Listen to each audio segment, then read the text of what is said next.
Welcome back to The Good Life. You join us on day 2 of our first ever European road trip in our Consort Reef motorhome that we lovingly call Roxie. Today we're starting the day in the village of Trapale. So it's a very misty start to the day. This is where we were staying. So as you can see, I think there's room for 4, are there? Maybe 5? 5 I think.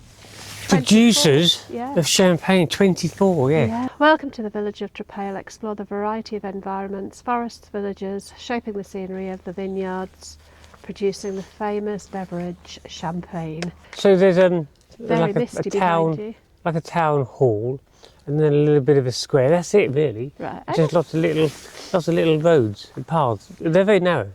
So we've made a decision, haven't we, last night, that actually we don't want to be spending the next 3 days doing nothing but driving. We were exhausted last night, and we'd had a very early morning and a very long day the day before, but we were shattered. We slept for 12 hours last night, and that's not what a holiday should be, is it? We don't want to spend 3 days travelling through to Spain to be exhausted and spend the first week in Spain knackered. So we're going to slow things down a bit, do you reckon? Yeah, so we sat at 70 and paid for tolls. And we're thinking, well, actually it'd be nice to see more of the countryside, slow down a bit, and use some of the non-toll roads today to see how that goes. End of the day, we might say, no, that's ridiculous, it took far too long. But apparently if we don't use toll roads, it'll only take 2 hours more to get through Spain. But it might get be through more... to Spain, not get through Spain. Sorry, get through Spain. To Spain. Get through France, but it might be more enjoyable. Yeah, I think so. There's no point in us being absolutely shattered. So our plan was actually going to be just to literally stay here overnight, sleep, get in the van and set off again. But we've decided, no, actually we're here. Let's go and have a little look, because I think we're struggling to get to grips with slow travel because we've only got 2.5 weeks. We want to get there. But actually getting there is missing out on a lot of the enjoyment of the journey itself. So this is probably very obvious to other people, but it doesn't come easy to us. So we're going to spend an hour or so, not forever, but just a little bit of time actually exploring this little village that we stayed at.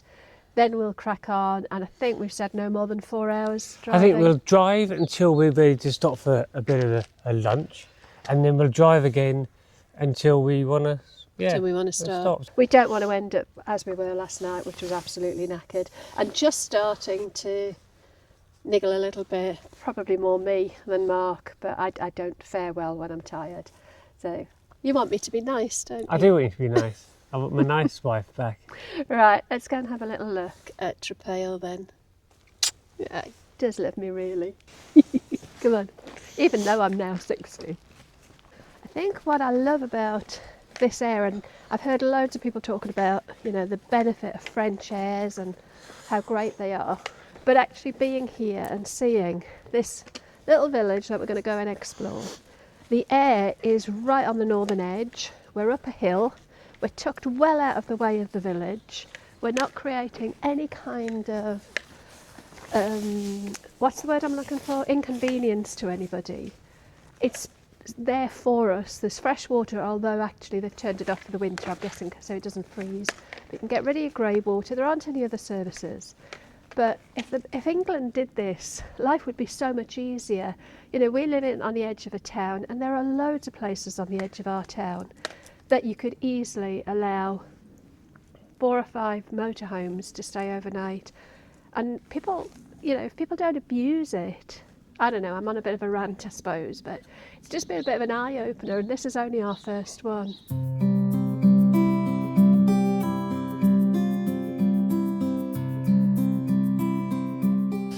So we're up there, which is the most northern point of the village. Yep. We enter the village from the south, but rather than just bring us straight north through this road, for some reason it turned us right through the vineyards, back down here, and then had to do a really tight right hand with that wall. And I don't understand why it didn't just bring us straight to the centre. Google, you mean? Yes, Google Maps, yes. Yeah. Now, I went to have a look, and it doesn't seem to be a one-way street, so I can't understand why it took us all the way round and made it so difficult.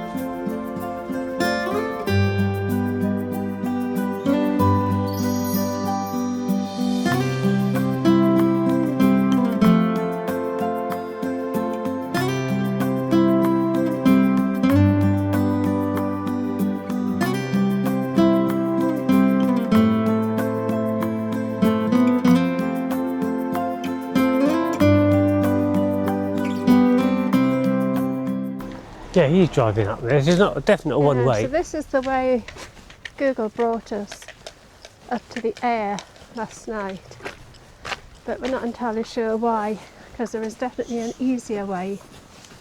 Like, you can't really see because of the mist, but there's just acres of vines.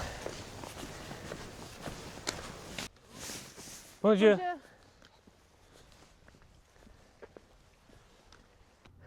I can't talk. The vines are And you're out of breath. So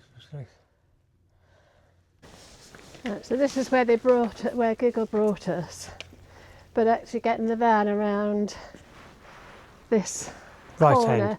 was quite tight, especially with this wall in the way. And then there are, It's been chipped a few I times. think a few people have hit it. I think there might have been a car there yesterday, so Mark couldn't get a full swing.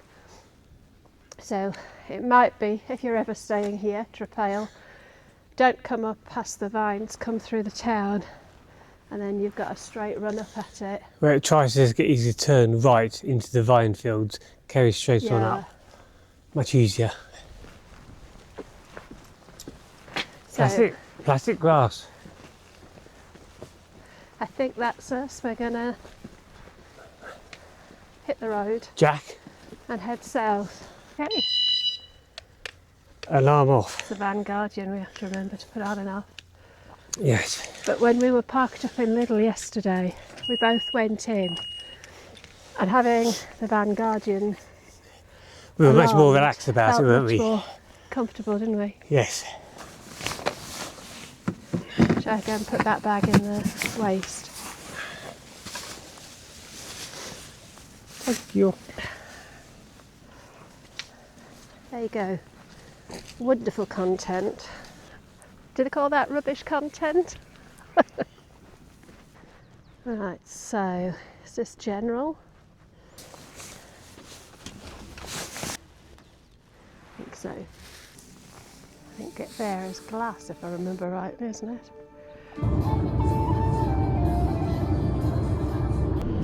So our plans to avoid the toll roads didn't quite pan out. It doesn't appear to be a toll-free option to get us where we want to go. I think unless we were starting probably from more of a, going right out to the coast. So we are on a toll road, but that's all right. We do need to try and find somewhere to stop for fuel. I think, did you see somewhere? 8 kilometres time. This fog is not lifting. If anything, I think it's getting a bit thicker. But I mean, you can still see all right. The visibility's not too bad, and the roads are pretty clear. But yeah, we're not getting to see much of the countryside, unfortunately.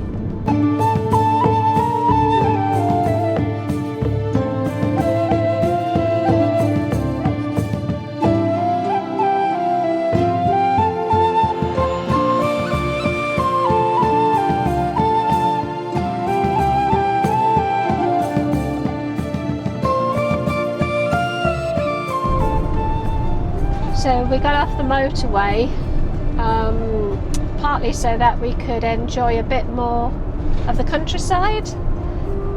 But then as soon as we came off the motorway, the fog came down again, so basically we can't see much at all.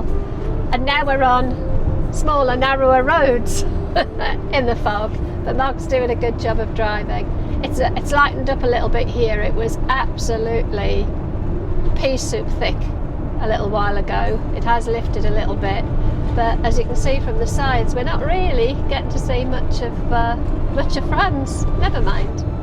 Right, so we've stopped for the night. We've stopped at an air just outside Dijon. Very different to last night. It's much bigger and not free. I've had to just do an app. What was it called again? Can't remember the name of the app that I've just had to download. Can you remember? Camping car park. Camping car park, that's it. So I've done it on the app. This suggests there's a card, but I've got a digital card. Yeah, it prints you a card. Right. It wasn't ever so clear, but it could be me being a bit thick. But yeah, I think it looks like it's 13 euros. I think, or it could be 6. We're not entirely sure. It initially said 13 and then it said 6. So for 24 hours, we will see. And then £5 for the card, or €5, I beg your pardon, for the card. So we're all very new at this, and I'm sure there'll be some of you sat out there giggling at our incompetence. But there you go. Everything's a learning curve, isn't it? Anyway, we're near a lake, so we're just going to go for a little walk around the lake, I think. No, not that far. Just a little loop here, cutting on the edge of the lake. I think it's going to be dark very soon, and I need a cup of tea. I can give you the dogs and you can go around the lake. I'll just go with you. I'm having a cup of tea. So we did manage to get off the toll road and onto some of the... And it was much nicer driving on the other road. Except we couldn't see much because the fog came down as soon as we got off the motorway. It was more interesting. It's been a day of bright sunshine and pea soup fog.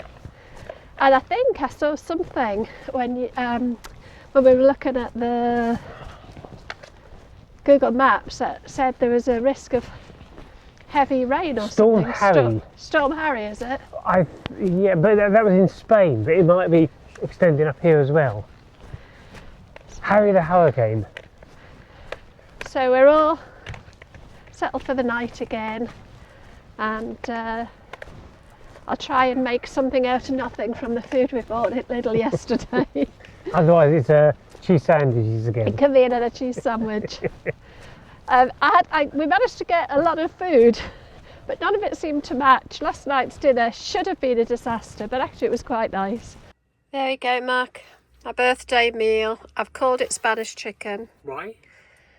Because it's a mishmash of everything, and it's got some chorizo in it. So that must make it Spanish, mustn't it? So Spanish food is a mishmash. You're Spanish. No, Spanish food is anything that's got chorizo in it. We went to Lidl, but Lidl in France didn't have an awful lot of things that I recognised to be able to make a meal with. Milk, and the milk. Yeah, we couldn't find any. And I couldn't even find tinned tomatoes, so this is a little bit of a mishmash. To find curry paste or powder. Doesn't exist in Couldn't France. find any curry. I'm sure we'll find stuff elsewhere, but is it all right? Good. Anyway, it's very Spanish. Oh dear.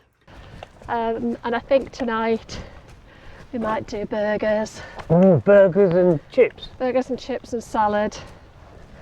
And that, I'll see what that does to the Jackery, because we're off grid. Right. Oh, that's nice, yes. That's the main car park. We're parked in that bit. We walk down here. There's the bridge, and we're going to walk back along the river, and perhaps back for a cup of tea.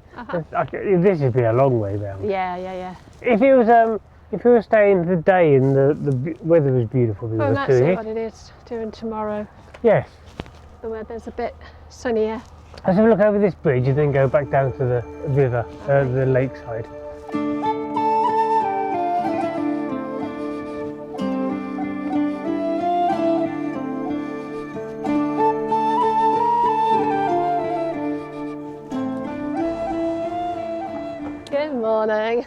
this is our first proper morning waking up in Spain and not feeling like we've got to drive for hours.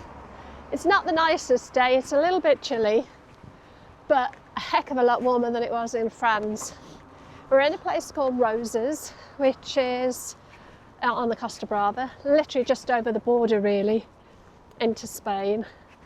And we're going to go and have a little look at the beach. So I think Mark's been out a couple of times with the dogs, but this is the first time I've been out. We'll see. It's been a little bit wet. Had a little bit of rain this morning. And the sky's looking a little bit dark over there. We're going to make our way towards Valencia over the next couple of days. Try and chase a bit of sunshine, aren't we? Yeah, so it's not particularly warm here, but it's warmer than the UK and drier than the UK. Yeah, and warmer than France, to be fair, yes. We're just letting some dogs get a bit ahead of us so we don't have any little dog fights. This is absolutely lovely. I can imagine on a sunny day it being absolutely gorgeous. It's very much a resort. Quite a modern looking resort, although apparently Roses was a Greek settlement, an ancient Greek settlement, and I believe there is a fair amount of history to it. We just haven't really researched it much yet.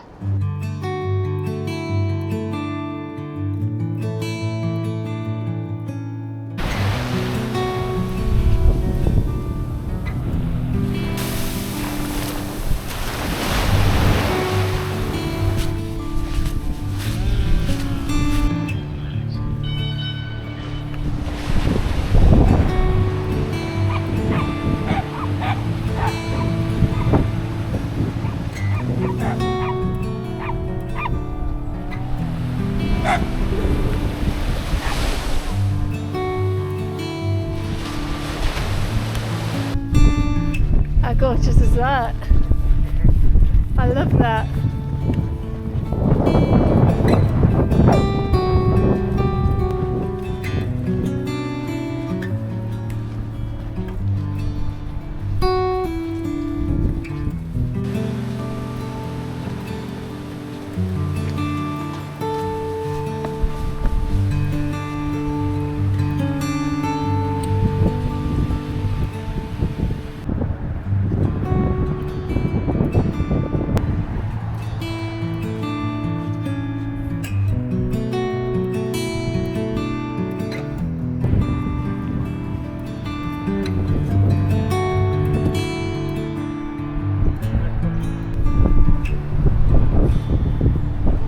This tree has, do you think that's broken and started growing again like that? Yes, I wonder if it's struck by lightning or something, or just heavy winds.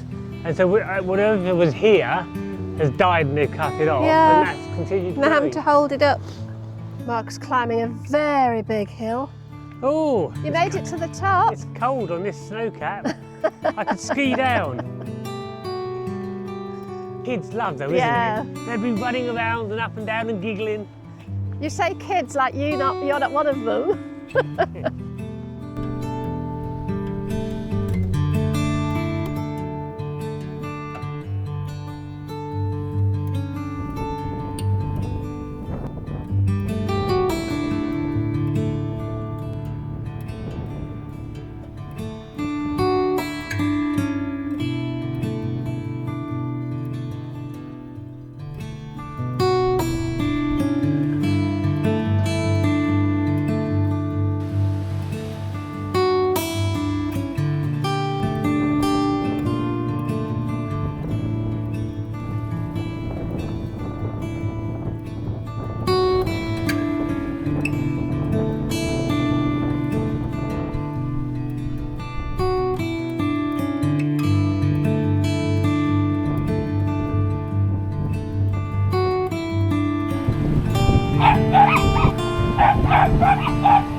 There are cats everywhere and they're driving our dogs nuts.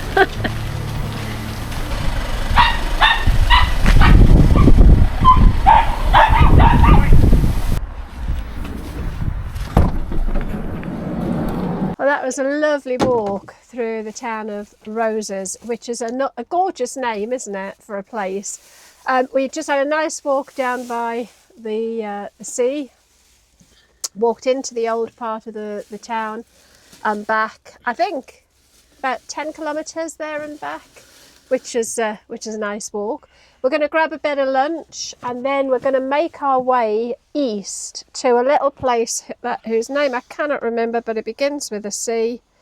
Let me see if I can find it, and then I'll cut this little bit out while you're waiting for me to find the name. Cadaqs. Cadaqs. C-A-D-A-Q-U-E-S.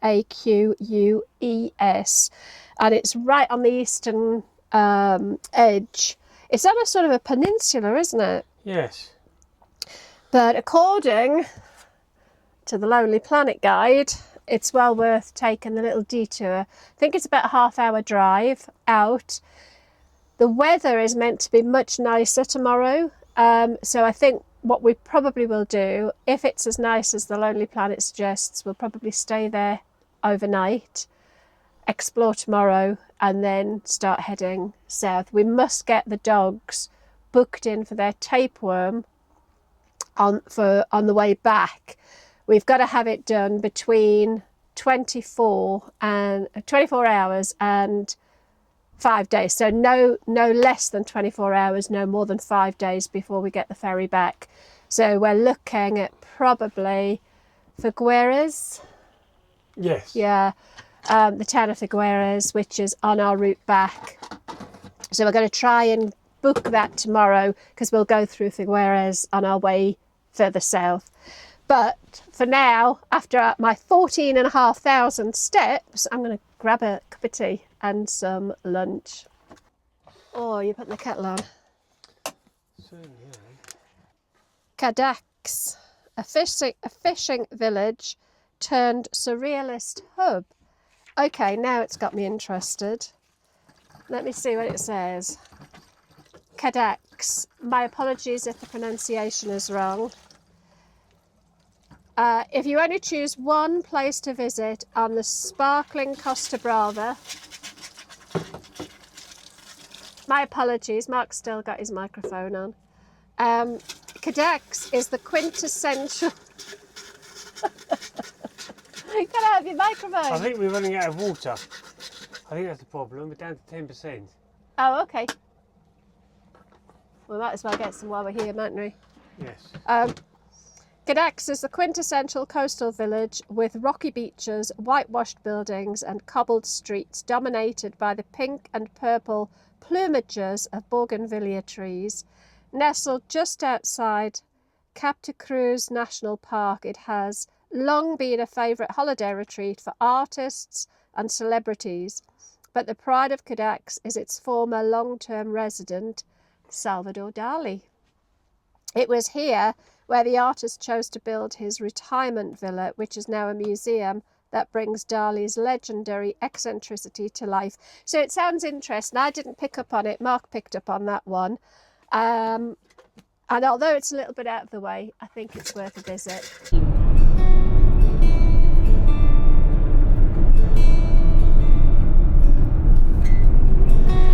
Thanks ever so much for watching.